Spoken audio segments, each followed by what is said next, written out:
Discussions with Dena. I want to invite you to join me right here daily, Monday through Friday at 12:30. I will be discussing various topics and speaking on issues of concern to me and you. So join in the discussion. Subscribe, like, and share. And feel free to join me in the chat or call in and share your opinion live on the topic of the day. You can listen to this podcast on Anchor, Spotify, Apple Podcasts, Facebook, YouTube, or anywhere you get your podcast.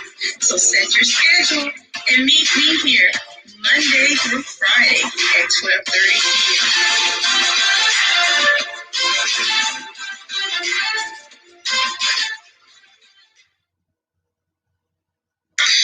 p.m. Welcome, welcome. I am Dena, and this is Discussions with Dena. Now, I am hoping that today finds you and yours in the best of spirits. It is a gorgeous day today. I mean, it is beautiful outside, and the sun is just beaming through my window, and it is giving me life.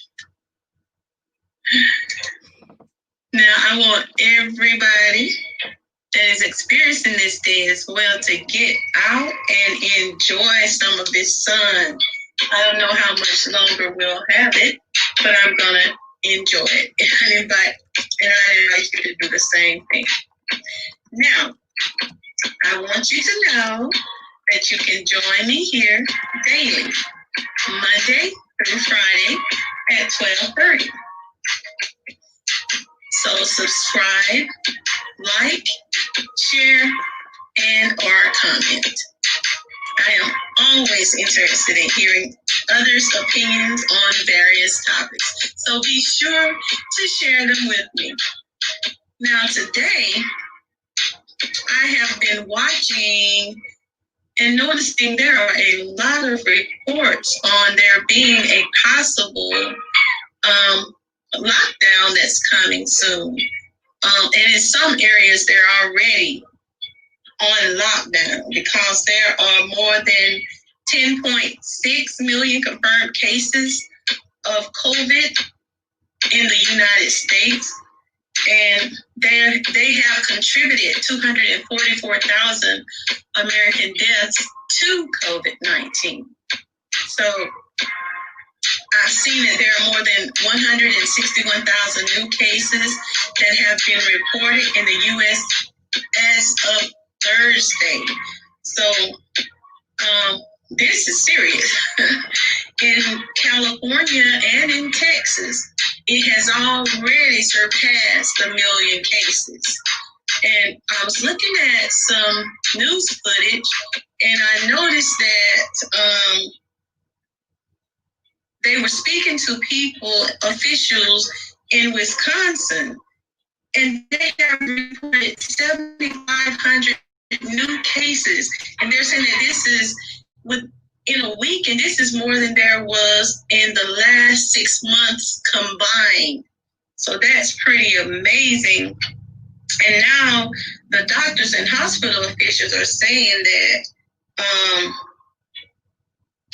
what they would normally reserve for combat zones, they're finding it necessary to implement in the hospitals today.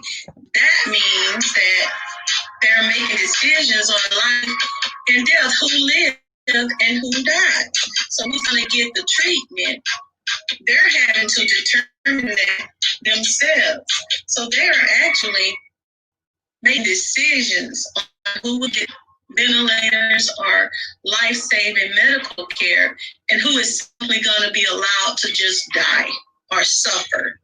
And it makes you wonder, what are the stipulations when it comes to determining this? I have also heard what one person said, or one doctor said that they were going to only treat the young people. And I'm saying, what constitutes young? What is that cutoff age? So it doesn't seem to me that it was, I guess the election may have taken all of the news. I don't know.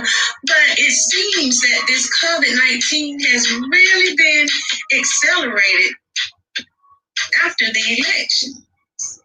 However, I'm not hearing a huge uptick in the number of deaths from the virus. But any family that has lost a loved one as a result of this disease or this pandemic is still very tragic. It's very tragic, and my heart goes out to them. Now, the Biden coronavirus task force, the doctor says that there may be a need for a 4 to 6 week lockdown, and that this could actually control the pandemic. For a 4 to 6 week lockdown. He was in an interview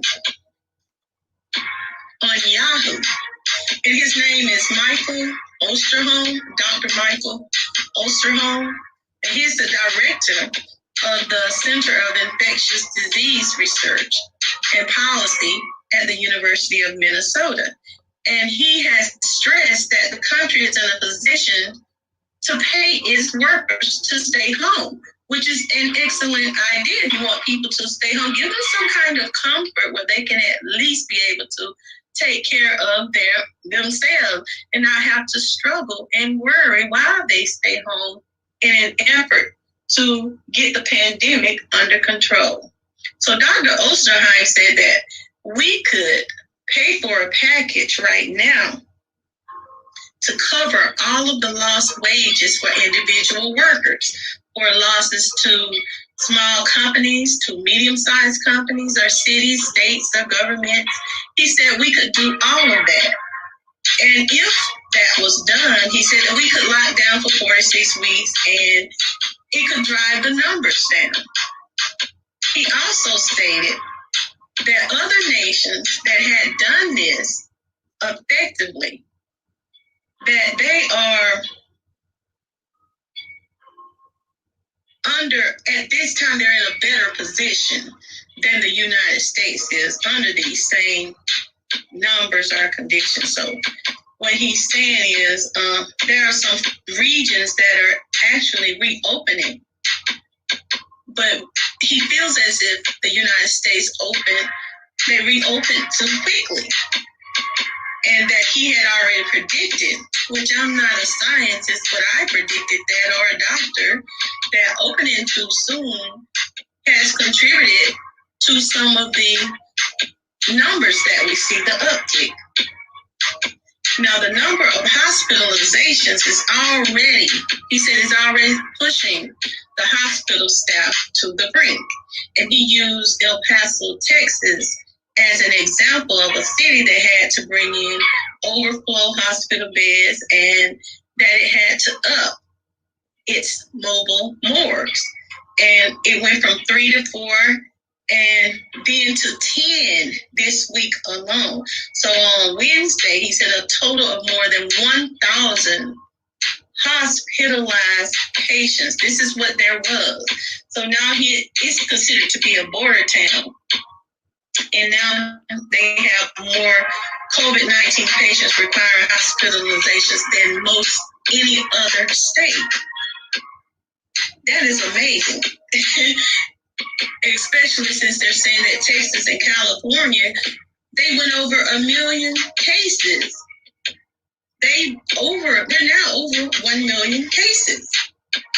But I want to personally encourage my family and friends to do whatever it takes to protect yourself from this illness.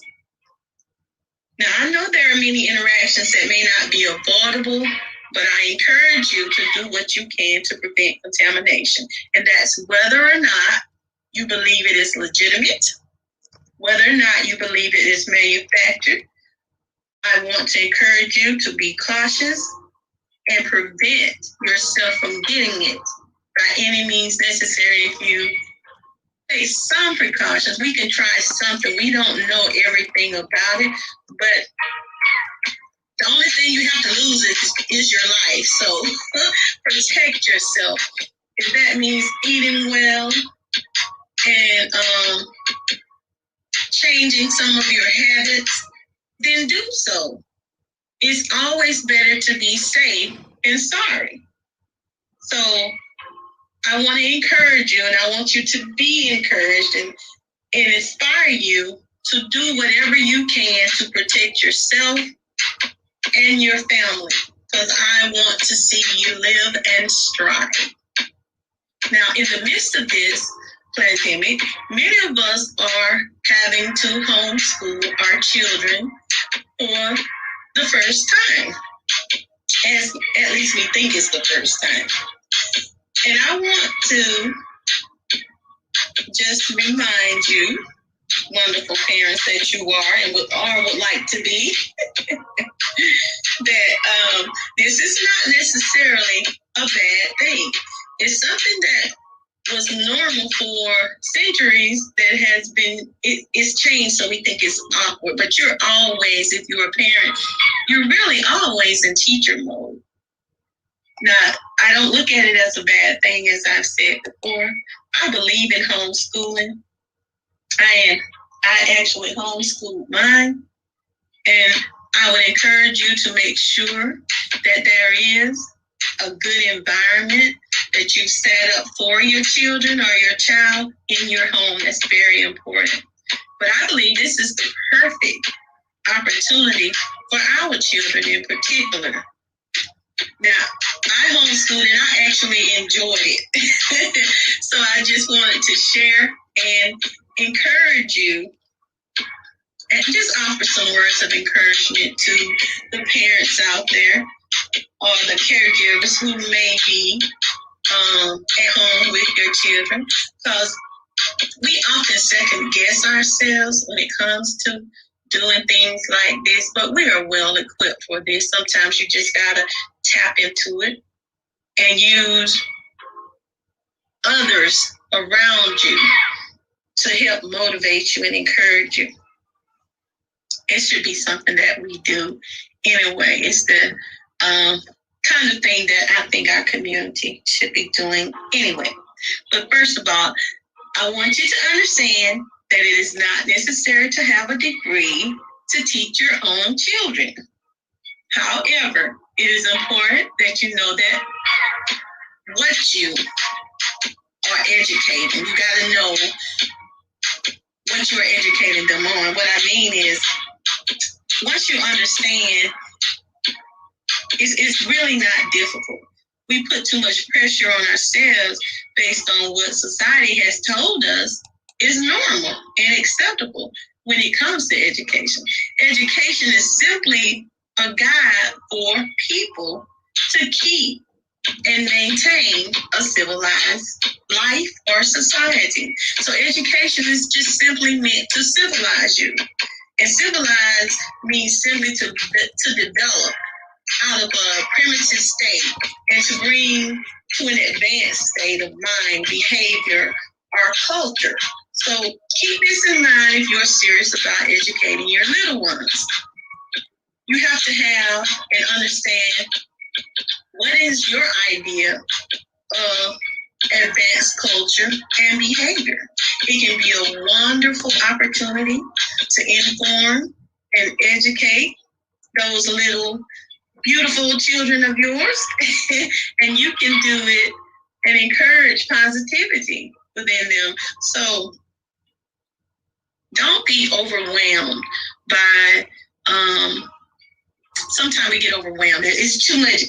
Don't take it like that, because some of the things that we put on ourselves is from other people's expectations of us, which is not necessarily something that is good, but you don't have to be influenced by that, is what I'm trying to say.